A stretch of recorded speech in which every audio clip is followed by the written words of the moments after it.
Clip number 122. اس میں آپ انشاءاللہ قرآن پاک کی سورہ آل عمران کی آیت نمبر 71 سے لے کر 73 کی تلاوت، ترجمہ اور تفسیر قرآن صراط الجنان سنیں گے.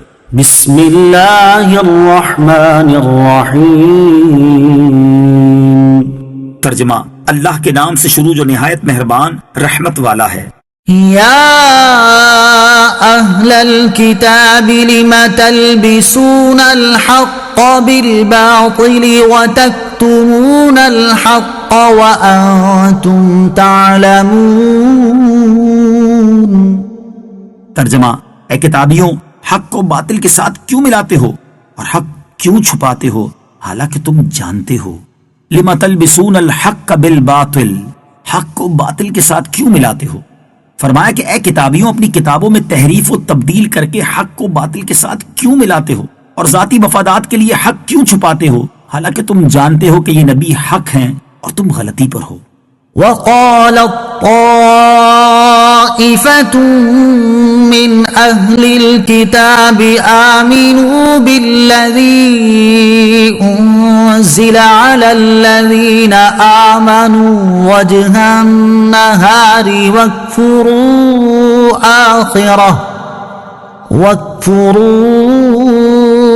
آخره لعلهم يرجعون. ترجمہ: اور کتابیوں کے ایک گروہ نے کہا جو ایمان والوں پر نازل ہوا ہے صبح کو اس پر ایمان لاؤ اور شام کو انکار کر دو، ہو سکتا ہے کہ اس طرح مسلمان بھی اسلام سے پھر جائیں. وقالت طائفة من اہل الکتاب، اور کتابیوں کے ایک گروہ نے کہا. یہودی اسلام کی مخالفت میں رات دن نئی نئی سازشیں کیا کرتے تھے.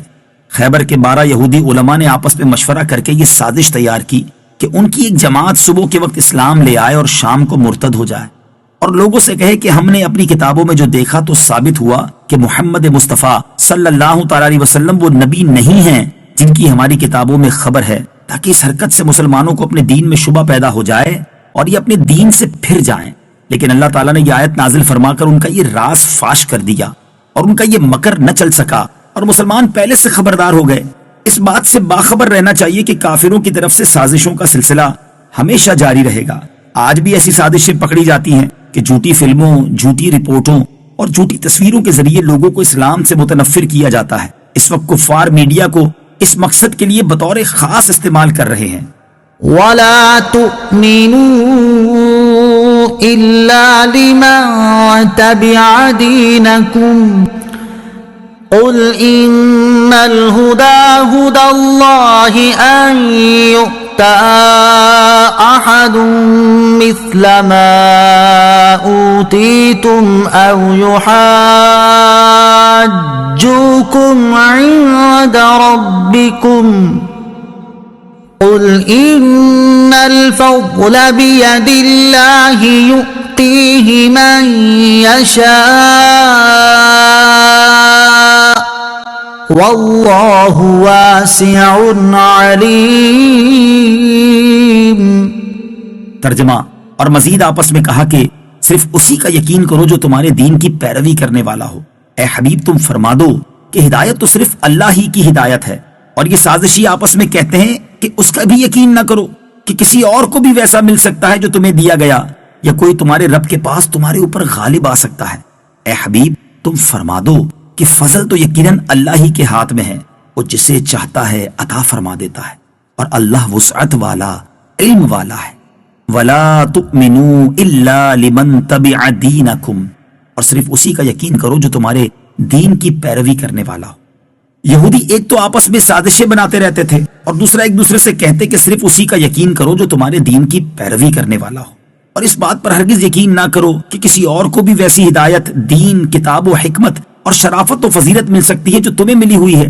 یہودیوں کے کہنے کا مقصد یہ تھا کہ نبوت صرف بنی اسرائیل کو ملی ہے، ان کے سوا کسی اور قبیلے کو نہیں ملی، اور چونکہ نبی کریم علیہ الصلوۃ والسلام بنی اسرائیل سے نہیں بلکہ بنی اسماعیل سے ہیں، لہٰذا یہ نبی نہیں ہیں.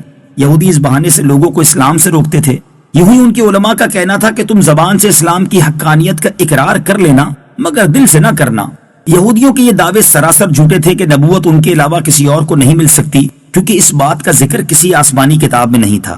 نیز اللہ تعالیٰ نے فرمایا، اے حبیب صلی اللہ تعالی علیہ وآلہ وسلم تم فرما دو کہ فضل تو یقیناً اللہ عز و جل ہی کے ہاتھ میں ہے، وہ جسے چاہتا ہے عطا فرما دیتا ہے، یعنی وہ جسے چاہتا ہے نبوت عطا فرماتا ہے۔